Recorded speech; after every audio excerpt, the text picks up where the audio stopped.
Canada's crime statistics are out, and overall, the volume and severity of crime across the country went down last year, and that's also true in Edmonton. But police say disorder calls and possession of drugs are on the rise, and the perception of crime in the city hasn't changed. To break down the numbers, we're joined by Dan Jones, criminologist with Norquest College. Good morning, Dan. Good morning. So what's your thoughts on what you hear when you hear those headlines? So it's a significantly larger issue than just the numbers dropping. And really, when you look at the numbers that were in Edmonton, we lost 5 points of the crime severity index, which is kind of statistically insignificant. Right. Red Deer lost 20. So I would actually want to look at Red Deer and go, okay, what has Red Deer been doing? What's going on? What's different in Red Deer? Because 20 is that's a huge. big drop, right? Yeah. And with the 5 that Edmonton lost, Edmonton's still in the top 10 of the cities that were reported for crime severity. So we're still sitting in 101.8, I think, and there's cities that are sitting down in the 60s. So there needs to be obviously other things done in Edmonton to look at the crime severity that's going on. And when people talk about the increase in disorder and drug possession, the interesting thing about drug possession is that's because the police are getting into people's pockets. Like drug possession isn't a call that's getting someone. No one's calling the police going, Right. "I'm I pretty just sure saw a guy with drugs." Mark's got drugs in his pocket." That's Yeah. not happening, right? Right. So And that's also not true, Dan. So please, let's not spread any rumors.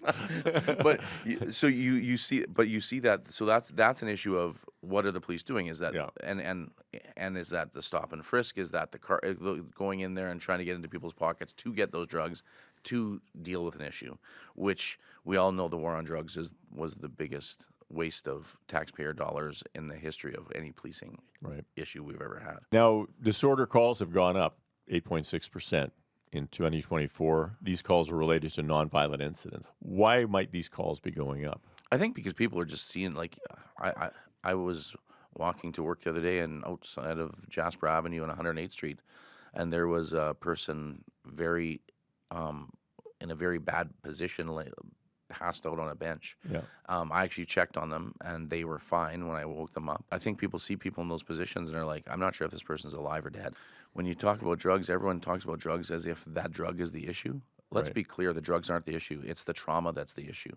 It's the individuals who, and the research that I've done for both my master's and my PhD is all around trauma on offending populations, where it shows that 97% of women and 95% of men incarcerated have experienced trauma, and the vast majority of that occurs in childhood.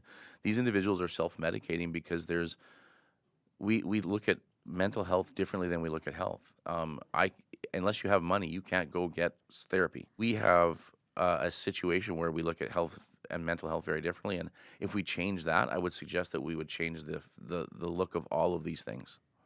Now, all the reaction to this has been to increase the number of police patrolling the street. Will that have any impact? No, it won't. We're not dealing with the root cause, right? And like I've said in the past, policing is an antacid tablet for pancreatic cancer, right? It's going to deal with the symptom, but it's not going to deal with the issue. And until we invest in the issue, which is trauma and mental health and dealing with individuals at the core of what's causing them to do what they're doing, using or committing crime, we're not going to impact anything. You can incarcerate, look at California, 3-strike rule, and it's still one of the worst places in the United States for crime.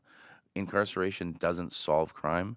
Policing doesn't solve crime. We need to look at the root cause and deal with the issues that are significantly impacting the population. Really, when you get right down to it, follow the evidence. There's a ton of research out there.